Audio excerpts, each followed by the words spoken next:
What's going on, everyone? I'm Midget Slinger with Zero Concept, and today I'm going to be giving you 10 quick tips for Deep Rock Galactic. Let's dive in. Rock and stone!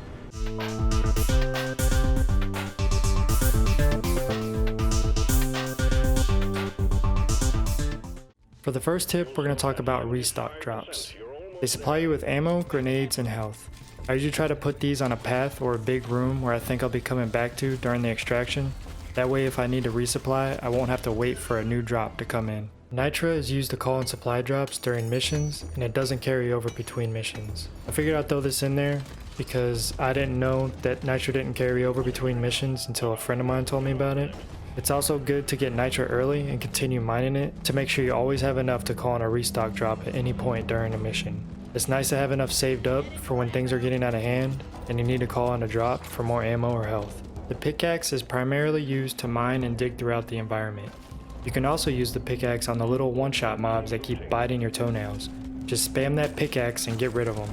With the power attack upgrade, you can do more damage and kill the slightly bigger mobs to help conserve your ammo. The map is very useful. It can be used to locate eggs within the walls or find the path needed to get to the next area. You can also use the map and press space to point your character in the direction you need to dig. There's been a number of times I would be digging to the next area only to find out I was digging slightly to the right. Just open the map, line yourself up with where you need to go, and start digging straight ahead.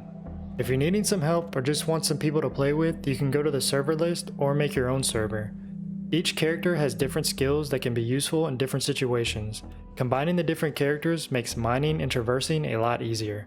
So create a server and title it that character's name that can help you out, or find a server that's looking for the character you're using.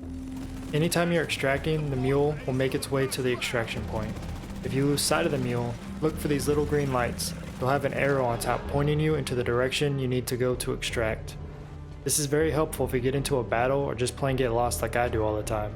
It'll help you get back on track. I also try to leave a good path whenever I'm initially digging through the dirt walls. It makes extracting a little easier. Throwing gems or mule parts helps moving through the rough terrain much easier.